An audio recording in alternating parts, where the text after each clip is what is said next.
أكبر والصلاة والسلام على من لا نبي بعده أما بعد فأعوذ بالله من الشيطان الرجيم بسم الله الرحمن الرحيم ولذكر الله أكبر وقال رسول الله صلى الله عليه وسلم أفضل الذكر لا إله إلا الله محمد رسول الله أو كما قال رسول الله صلى الله عليه وسلم۔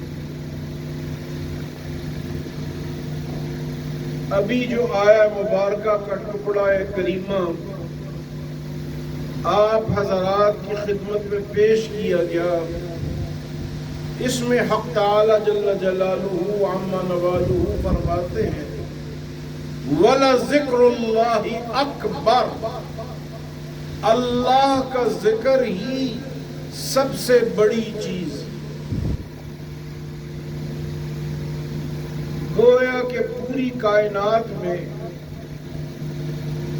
نام خدا ہی سب کچھ۔ جب نام خدا لیا جاتا ہے تو اللہ کی رحمتیں، مہربانیاں اور عنایات نام لینے والوں پر اس طرح سے نازل ہوتی ہیں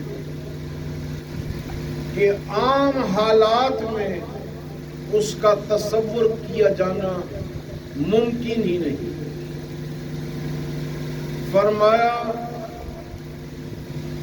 سب ذکروں میں سے اچھا ذکر، سب سے اعلیٰ ذکر، سب سے اونچا ذکر لا الہ الا اللہ محمد الرسول اللہ۔ اللہ تبارک و تعالی کی ذات بھی نورانی ہے اور نام بھی نورانی ہے۔ جب اللہ کا نام لیا جاتا ہے تو اس جگہ پہ نور پیدا ہو جاتا ہے۔ نور اس کائنات کی تعمیر کا اور اس کائنات کی تکمیل کا ایک بنیادی عنصر۔ نور اللہ تبارک و تعالی کی ذات سے پیدا ہوتا ہے۔ جیسے قرآن ایک روشنی ہے، ایک نور ہے، یہ وہ الفاظ ہیں جو اللہ تبارک و تعالی نے اپنی زبان سے نطق کیے ہیں۔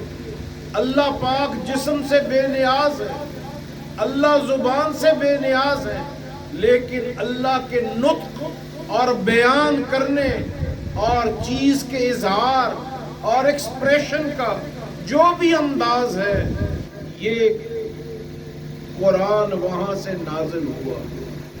اللہ پاک کے اپنے الفاظ ہیں۔ یہ قرآن فرمایا کہ یہ قرآن نازل ہوا۔ اللہ تبارک و تعالی نے جب یہ دنیا بنانے کا فیصلہ کیا تو اس کائنات میں کامیابی کے لیے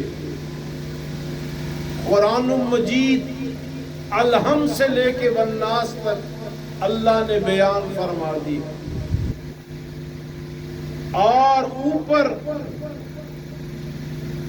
اللہ کے عرش پر یہ اللہ کی کتاب میں اللہ کی خاص چیزوں میں اس کو رکھ دیا گیا۔ اس خاص چیز کو لوح محفوظ کہتے ہیں۔ لوح کہتے ہیں تختی کو، محفوظ کہتے ہیں جس کو سنبھال کے اور بہت سیکیورٹی سے رکھا جائے، اس تک کسی کی رسائی نہ ہو۔ تو اللہ تبارک و تعالی نے دنیا کے بنانے سے، چلانے سے اور قیامت تک اس کے بگڑنے سے، اور بگڑنے کے بعد ان عناصر سے نئی دنیا بننے تک سب کچھ جو ہونا ہے وہ لوح محفوظ میں لکھ دی۔ پھر قرآن مجید ضرورتاً 23 سال میں قریباً 22 سال اور 9 ماہ میں نازل ہوتا رہا۔ جیسے جیسے اس کی ضرورت پیش آتی گئی وحی نازل ہوتی گئی، کیونکہ یہ دنیا کے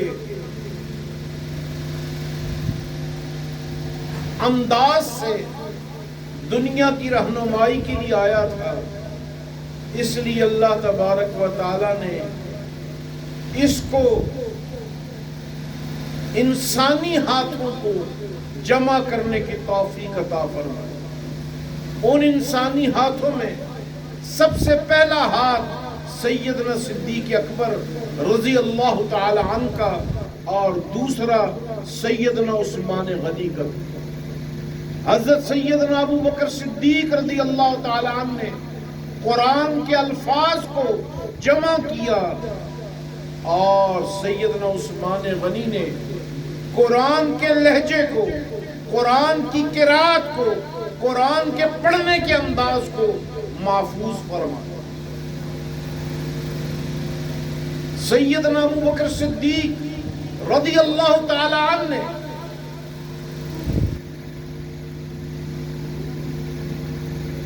اسی طرح قرآن کو جمع نہیں کر دیا، بلکہ نبی کریم علیہ السلام نے بہت سے کاتبین وحی تھے، جب وحی آتی تو حضور علیہ السلام ان کو لکھوا دیتے۔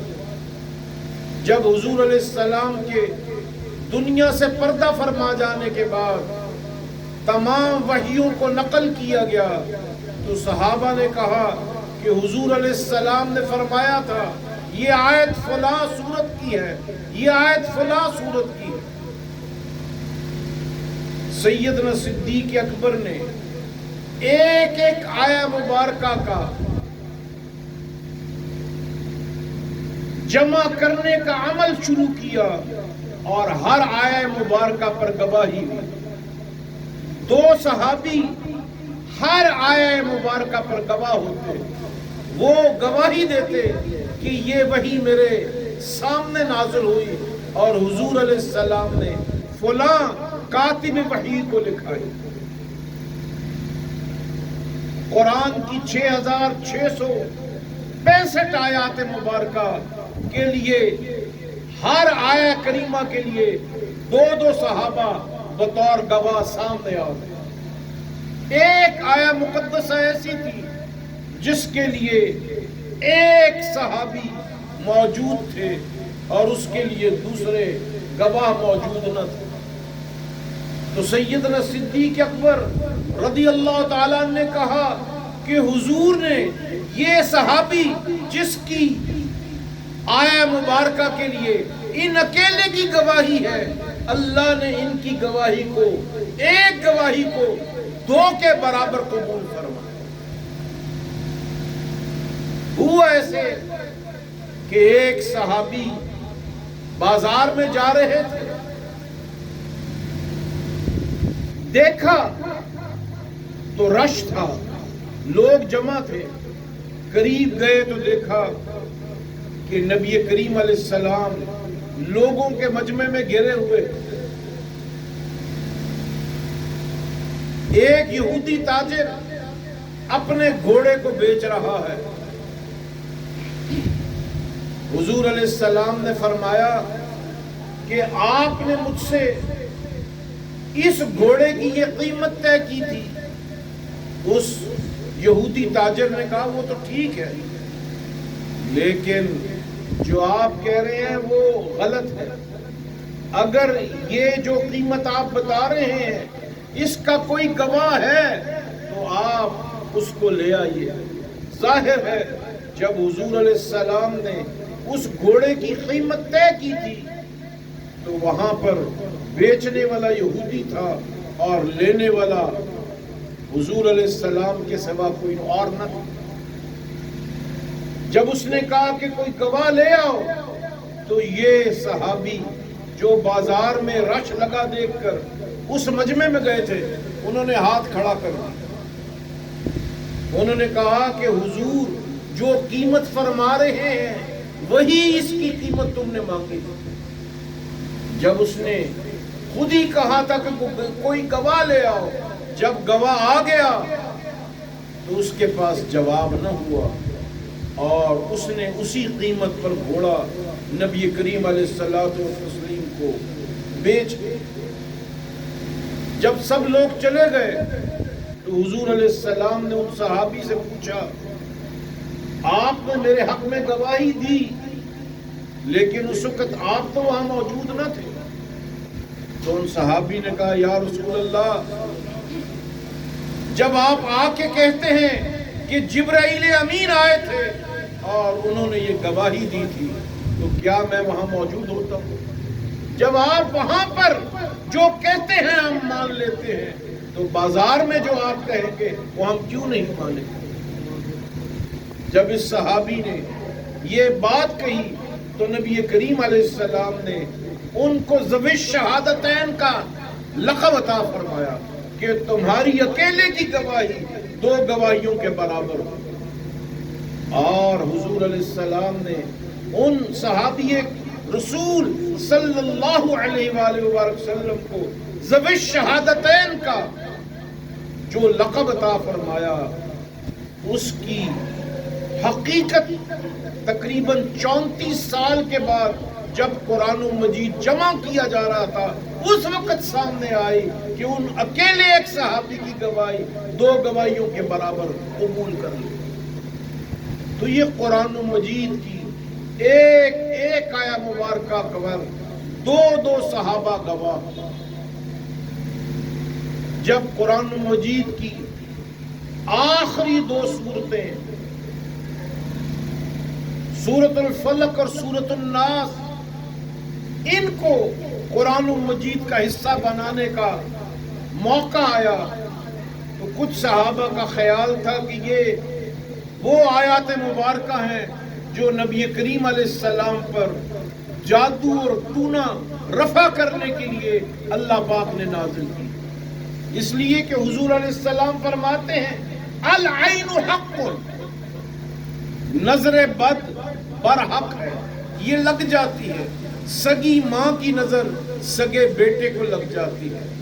ایک کاروبار کے دو پارٹنر ہوں ان کو بھی ایک کو دوسرے کی نظر لگ جاتی ہے، اور اسی طرح جادو بھی برحق ہے، اس کا اثر ہو جاتا ہے لیکن جادو کرنے والا خود کافر ہو جاتا ہے۔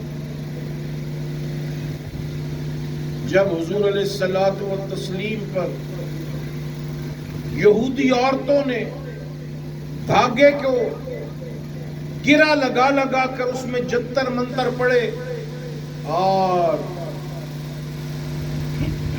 جادو کیا تو حضور علیہ السلام فرماتے ہیں کہ مجھے اپنا بدن جکڑا ہوا محسوس ہوتا، اپنی سوچ ایسے ہوتی کہ جو چلتی نہ، اور کبھی کبھی ایسی کیفیت ہوتی کہ میرا دل چاہتا کہ میں اپنے آپ کو پہاڑ سے نیچے گرا کے دے ماروں۔ اسی کیفیت میں ایک دن حضور علیہ الصلوۃ والتسلیم آرام فرما رہے تھے، فرمایا انا بین النوم والیقظہ، میں نیند اور جاگنے کی درمیانی کیفیت میں تھا، بٹوین سلیپ اینڈ الائیو،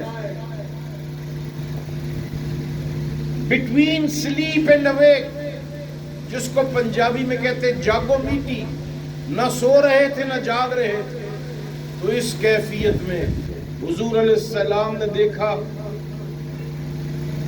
کہ دو فرشتے ایک دوسرے سے باتیں کر رہے ہیں، اور وہ کہہ رہا ہے کہ یہود کے فلاں ابن فلاں نے، اس عورت نے حضور علیہ السلام پر جادو کیا. حضور ابھی ان کی یہ باتیں سن رہے تھے تو جبرائیل امین آئے اور سورہ فلق اور سورہ ناس نازل ہوئی. فرمایا اس کو پڑھ کر دم کریں آپ کو شفائے کاملہ ہو جائے. چنانچہ حضور علیہ السلام نے اپنے چچا زاد بھائی اور سب سے پہلے مسلمان اور اپنے داماد سیدنا علی شیر خدا رضی اللہ تعالی عنہ کو یہ آیات تعلیم کی. حضرت علی رضی اللہ تعالی عنہ اس اندھے کنویں میں جو بہت مدت سے خالی بیابان پڑا ہوا تھا اس کے اندر بعض دھاگوں پر جادو کی پھونکیں مار کر اس کنویں میں ان چیزوں کو پھینک دیا گیا تھا. حضرت علی مرتضیٰ رضی اللہ تعالی عنہ کنویں میں اترے اور نیچے جا کے دیکھا تو وہ جادو کی چیزیں اور وہ دھاگے پڑے ہوئے تھے. سیدنا علی مرتضیٰ نے ان دھاگوں کو کھولنا شروع کیا اور ہر گرہ کھولتے جاتے اور اس پہ فلق اور ناس پڑھ کے دم کرتے جاتے. حضور فرماتے ہیں ادھر علی ان گروں کو کھول رہا تھا ادھر مجھے محسوس ہو رہا تھا کہ میرے جسم کی گریں کھل رہی. اللہ تبارک و تعالی نے نبی کریم علیہ السلام پر جادو کا اثر اس لیے کروایا کہ لوگوں کو معلوم ہو جائے کہ حضور علیہ السلام بھی عام انسانوں کی طرح انسان ہے اور جیسے ہر انسان پر جادو کے اثرات ہو سکتے ہیں حضور علیہ السلام پر بھی جادو کا اثر ہو سکتا ہے. لیکن اللہ کا نظام ہے جہاں پھول ہے وہاں کانٹے ہیں, جہاں مشکل ہے وہاں آسانی ہے, جہاں کوئی چیز کو بند کرنے کا طریقہ ہے وہاں اس کو کھولنے کی بھی کنجی ہے, جہاں جادوگر موجود ہے وہاں اللہ کا کلام فلق اور ناس موجود ہے. اس لیے حدیث شریف میں آتا ہے کہ اگر کوئی شخص 100 مرتبہ ناس الٹی ترتیب سے یعنی پہلے 100 مرتبہ ناس اور پھر 100 مرتبہ فلق پڑھ کر صبح و شام اپنے اوپر دم کر لے تو چاہے کتنے بڑے کاہن نے اور کتنے بڑے جادوگر نے کتنے بڑے عامل نے جادو کیا ہوگا اس جادو کے اثرات باقی نہیں رہ سکے. بہرحال اس کے لیے کمال ہے. دنیا میں جیسے ظاہر کے عالم ہیں اسی طرح باطن کے کامل ہیں. جب حضور علیہ الصلوۃ والتسلیم کے پاس سیدنا جبرائیل امین علیہ السلام پہلی وحی لے کے تشریف لائے تو آپ نے کہا اقرا پڑھیے. تو حضور علیہ السلام نے فرمایا ما انا بقارئ, میں تو یہ الف با تا سا ABCD 1 2 3 4 نہیں پڑھا ہوا. پھر جبرائیل امین علیہ السلام نے عرض کیا اقرا, آپ نے فرمایا ما انا بقارئ, میں یہ حروف دنیاوی یہ نہیں جانتا ہوں. علماء نے لکھا ہے حضور اس لیے نہیں پڑھے ہوئے تھے کہ نبی کا استاد براہ راست اللہ ہے. اگر کسی اور نے نبی کو پڑھایا ہوتا تو وہ کہتا میں نبی کا استاد ہوں اور نبی کا رب کے سوا کوئی استاد نہیں. اس لیے حضور علیہ السلام کی سب سے بڑی شان نبی امی ہے. آپ دنیاوی علم نہیں بلکہ خدائی علم جانتے ہیں. حضور علیہ الصلوۃ والتسلیم نے جب کہا ما انا بقارئ دوسری دفعہ فرمایا تو جبرائیل امین علیہ السلام نے اپنے دونوں ہاتھ لے کر نبی علیہ السلام کی مبارک بغلوں کے نیچے سے کر کے حضور علیہ السلام کو اپنے سینے کے ساتھ لگا لیا. جب نبی علیہ السلام کی مبارک بغلوں کے اندر سے آپ کی پشت مبارک کو اپنے قریب کر کے آپ کے سینے سے حضرت جبرائیل امین علیہ السلام نے اپنا سینہ ملایا تو علماء لکھتے ہیں اس سینے سے براہ راست کوئی چیز جبرائیل امین علیہ السلام کے سینے سے نبی علیہ السلام کے قلب اطہر میں کوئی چیز گئی. اس دن سے لے کر آج تک علماء ظاہر کے عالم ہوتے ہیں، الفاظ کے عالم ہوتے ہیں، اور باطن سے جو چیز نبی کریم علیہ السلام کے قلب اطہر میں منتقل کی گئی تھی اس کے علم بردار اولیاء کرام ہوتے ہیں، جو سینوں کا علم اور دلوں کی کیفیات کو جانتے ہیں. ان حضرات کو جو سینے کو عربی میں صدر کہتے ہیں، ان حضرات کے سامنے کشف الصدور ہوتا ہے، لوگوں کے دل کے احوال ان کے سامنے کھل جاتے ہیں. ان کو کشف القبور ہوتا ہے، قبور کے حال ان حضرات کے سامنے آ جاتے ہیں. یہ لوگ باطن کے کامل ہیں.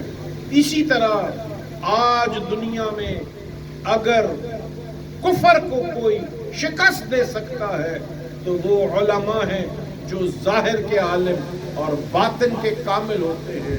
انہی کی بات میں ایک تاثیر اور ایک روحانیت ہوتی ہے، ایک نغمگی ہوتی ہے اور ایک بانکپن ہوتا ہے جو انسان کی روح کے اندر جا کے اپنی تاثیر پیدا کر دیتا ہے. بہرحال قرآن مجید کی منزل تیزی سے آگے بڑھ رہی ہے. آج 25ویں رات ہے، انشاءاللہ 27ویں شب کو ہمارے یہاں شیرانوالہ ہاؤس میں ختم قرآن ہوگا. 29ویں شب کو مرکز اہل حق درگاہ عالیہ شیرانوالہ شریف میں انشاءاللہ العزیز قرآن مجید کی منزل ختم ہوگی. آج کی رات حضرت شیخ عبد القادر جیلانی محبوب سبحانی غوث سمدانی رحمت اللہ علیہ کے صاحبزادے نے پوچھا، بابا جان لیلۃ القدر کب آئے گی؟ فرمایا لیلۃ القدر اگر 7 کا عدد گھوم جائے تو اس میں امکانات ہیں لیلۃ القدر. انہوں نے پوچھا وہ کیسے؟ فرمایا اللہ تبارک و تعالی نے لیلۃ القدر کا ذکر اس سورہ مبارکہ میں 3 مرتبہ کیا ہے. فرمایا انا انزلناہ فی لیلۃ القدر وما ادراک ما لیلۃ القدر لیلۃ القدر خیر من 1000 شہر. گویا کہ اللہ پاک نے لفظ لیلۃ القدر 3 مرتبہ استعمال فرمایا، اور لیلۃ القدر کے حروف اگر دیکھیں لام یا لام تا الف لام قاف دال را تو یہ 9 حروف بنتے ہیں، اور 9 کو 3 سے ضرب دیا جائے تو یہ 27 بن جاتا ہے. اور 25ویں رات میں 27 کے دونوں حروف 5 اور 7 5 اور 2 مل کے 7 بناتے ہیں. اس لیے 25ویں رات کو لیلۃ القدر ہونے کے بہت سے امکانات. لیلۃ القدر کی اللہ والوں نے، خدائے پاک کے رازداروں نے 5 علامات بیان کی. جس رات لیلۃ القدر ہوتی ہے اس رات میں آسمان پر رونق ہوتا ہے، رات سرمئی جیسی ہوتی ہے، اور سکون اور اطمینان اور عبادت میں دل لگتا ہے. بیکار آوازیں جیسے کتے اور گیدڑ کی آواز یہ ضرورت سے زیادہ سنائی نہیں دیتی، اور ایک عجب طرح کی خاموشی، سکون اور رونق پوری کائنات میں ہوتی ہے۔ اور اگر انسان آسمان کی جانب تکے تو اس کا دل لگتا ہے۔ ایسی کیفیت میں چند گھنٹے ذکر اللہ میں، درود شریف میں، نوافل میں اگر لگا لیے جائیں اور صرف اپنی ذات کے لیے نہیں بلکہ دوسروں کی ذات کے لیے اللہ سے مانگا جائے تو یقیناً وہ دعا قبول ہوتی۔ لیلۃ القدر 84 سال 4 ماہ کی عبادت کے برابر ہے۔ گویا آپ نے چند منٹ اللہ اللہ کی تو 84 سال اور 4 مہینے کی مقبول عبادت آپ کے نامہ اعمال میں آ گئی، اور جو دعا آپ نے کی اللہ نے اس کو قبول فرما لیا۔ اللہم ربنا ظلمنا انفسنا وَإِن لَّمْ تَغْفِرْ لَنَا وَتَرْحَمْنَا لَنَكُونَنَّ مِنَ الْخَاسِرِينَ۔ میرے اللہ ہم سب کے ایک ایک گناہ کو معاف فرما۔ یا اللہ ہم سب کو نیک نیت والا بنا۔ یا اللہ ہمارے دل سے حسد، بغض، کینہ اور دوسروں کی نفرت اور عداوت کو ہمارے دلوں سے کھرچ کر پھینک دے، اور یا اللہ جو ہم سے اچھے نہیں برتتے ہم نے ان کو معاف کیا، ان کا سلوک جیسا بھی ہو ہمارے دل میں ان کے لیے محبت اور محبت پیدا فرما، اور یا اللہ ہمیں اپنی ذات سے محبت اور عشق کرنے والا بنا۔ یا اللہ آپ ہم سب سے راضی ہو جائیے، اور یا اللہ نفاق سے، بغض سے ہمیں پاک فرما دیجیے۔ یا اللہ ہمیں دوسروں کے لیے بھلا چاہنے والا بنا دیجیے۔ یا اللہ بدخواہ کے لیے بھی ہمیں نیک خواہ بنا دیجیے، اور یا اللہ ہمیں ہر چیز کا بدلہ اپنی ذات سے نصیب فرما۔ ہمیں دوسروں کی طرف دیکھنے کی بجائے اپنی ذات کو دیکھنے کا عادی بنا۔ یا اللہ اپنے در کا محتاج بنا، اپنے سوا کسی کے آگے جھکنے سے بچا۔ یا اللہ بار بار توبہ، بار بار توبہ۔ میرے اللہ اس رمضان میں ہم نے جتنی بے اعتدالیاں کی معاف فرما دے۔ یا اللہ روزوں میں جو ہم سے غلطیاں ہوئی وہ بھی معاف فرما دے، اور یا اللہ ہم سب کے ساتھ کرم کا معاملہ فرما۔ یا اللہ اس کووڈ-19 کی شر سے ہر پاکستانی کو محفوظ و مامون فرما۔ نبی کریم علیہ السلام کی پوری امت کی اس کرونا وائرس سے نجات عطا فرما، اور یا اللہ اس پاکستان میں جو لوگ خط غربت سے نیچے رہ رہے ہیں یا اللہ سب کو خوشحال زندگی نصیب فرما۔ جن کے مکانات نہیں ان کو اپنے مکانات نصیب فرما، جن کی اولاد نہیں ان کو اولاد عطا فرما، جن کی اولاد ہے اور ان کی آنکھوں سے دور ہے اللہ ان کو آنکھوں کے سامنے لے آ۔ یا اللہ نزا کا عالم ہو جب طاری، ہم سب کی زبانوں پہ ہو جاری کلمہ توحید لا الہ الا اللہ محمد الرسول اللہ۔